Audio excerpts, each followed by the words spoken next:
Bonjour, vous écoutez Génération Show, le podcast de ceux qui veulent devenir acteurs du bonheur au travail.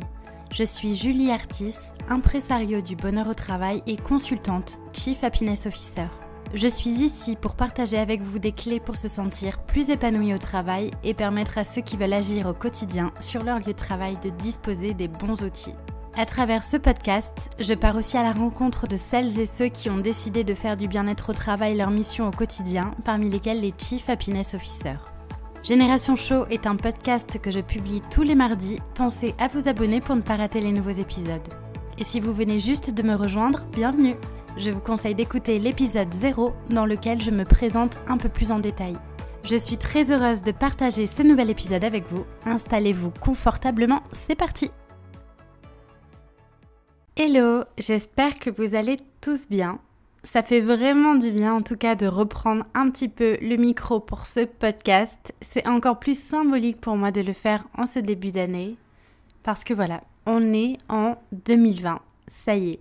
Alors, avant d'aller un peu plus loin, j'aimerais d'abord vous dire un grand merci.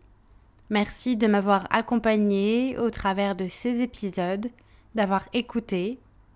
Je vous emmène à la rencontre de personnes qui ont décidé d'œuvrer pour plus d'épanouissement dans le monde professionnel, qui ont partagé leurs clés pour créer un monde du travail plus humain. Je vous ai aussi fait découvrir le passionnant métier qu'est celui du Chief Happiness Officer.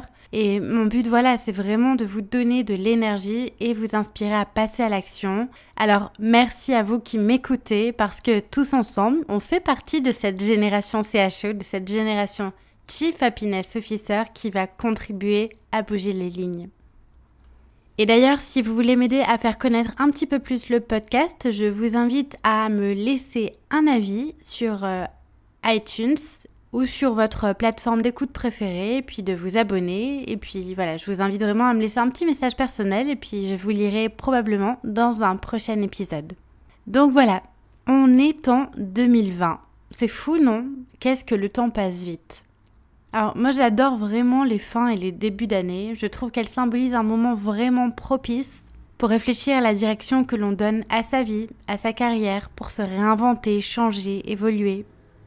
Puis le début d'année c'est un peu comme un nouveau commencement, ça nous amène naturellement à se demander si on est vraiment heureux dans sa vie personnelle, dans sa vie professionnelle. Ça fait maintenant près de 3 ans que je m'investis toujours plus sur ce sujet du bien-être au travail et on a beau en parler tous les jours, tous les mois, en tournant le sujet dans tous les sens parce qu'il y a énormément de choses à dire sur ce sujet du bien-être au travail. Il y a énormément de sous-domaines, de sous-thématiques à aborder. Mais voilà, on a beau parler de ce sujet depuis tellement longtemps et faire prendre conscience aux entreprises et aux individus les ressorts que chacun a véritablement pour être plus heureux au travail. Eh bien, je crois que le chemin est encore long pour faire en sorte qu'être bien au travail ne soit plus une option, mais la normalité, j'ai envie de dire. C'est la raison pour laquelle j'ai à l'origine d'ailleurs appelé ce podcast Génération CHO parce que je pense que nous devons être la génération qui va tout changer dans le monde de l'entreprise. Si chacun décide à son niveau de semer des graines, alors nous pouvons faire quelque chose d'incroyable, ça j'en suis convaincue. Et je pense que vous qui m'écoutez, si vous avez ce sujet du bonheur au travail autant à cœur, c'est parce que vous avez aussi la conviction à l'intérieur de vous véritablement qu'il est possible de faire bouger les lignes. J'aime beaucoup cette citation d'André Mauroy qui dit « Le monde progresse grâce aux choses impossibles qui ont été réalisées ». Alors, ma proposition, c'est vraiment de vous dire, en 2020, allons réaliser des choses impossible pour faire progresser le monde du travail.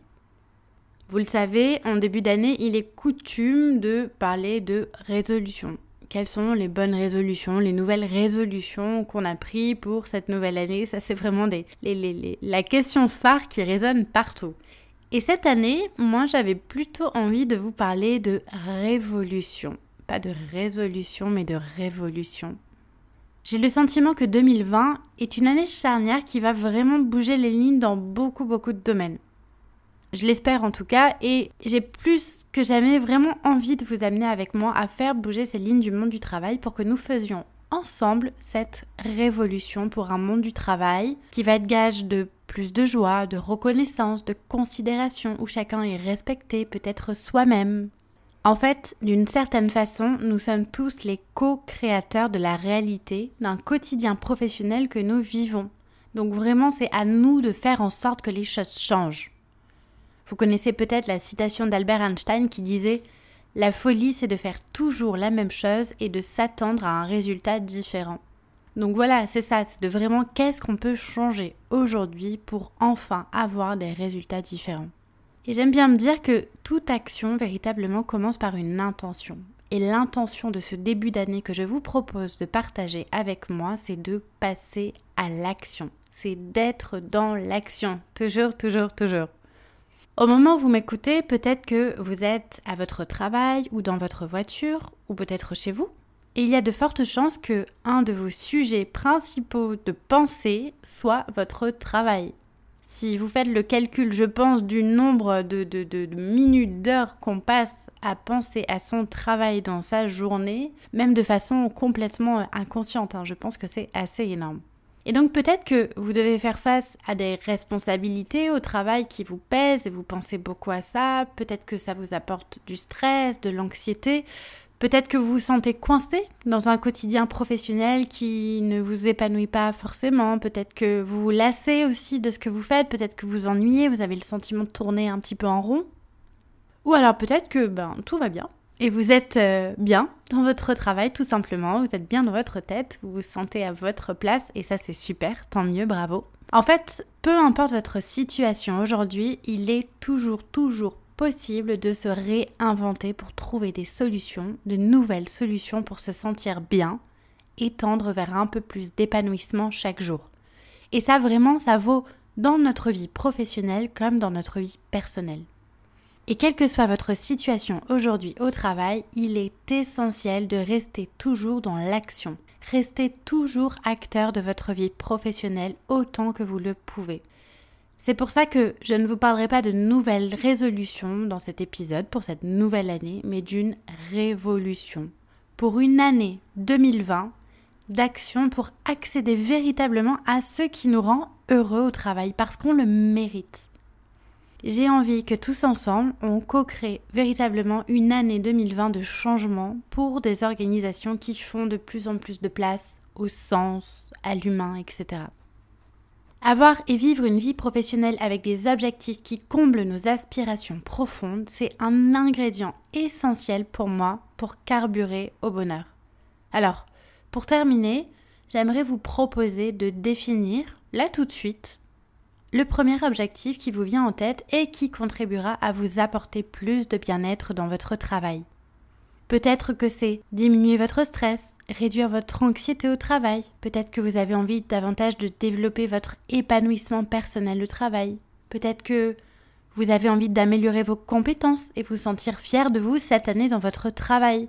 Peut-être que vous avez envie de renforcer votre optimisme, votre reconnaissance ou prendre davantage soin des relations que vous avez avec ceux qui vous entourent.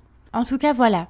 Clarifiez concrètement l'objectif qui vous tient le plus à cœur et demandez simplement à partir d'aujourd'hui quel est le plus petit pas possible que je peux faire pour tendre un peu plus vers cet objectif et qui contribuera sur le long terme à ma grande révolution de 2020. C'est ma proposition pour ce premier épisode de l'année 2020. Je vous laisse méditer là-dessus et je vous souhaite une très belle année 2020, riche d'un quotidien professionnel et personnel qui laisse la place à ce qu'il y a de plus important pour vous. À très vite.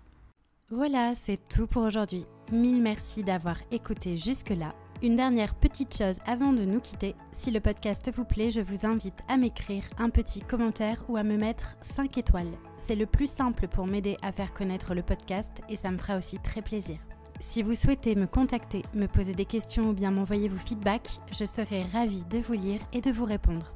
Vous pouvez me retrouver sur mon compte Twitter @julieartis ou sur Instagram avec le pseudo Génération Show. Encore un immense merci et je vous dis à très vite pour un nouvel épisode.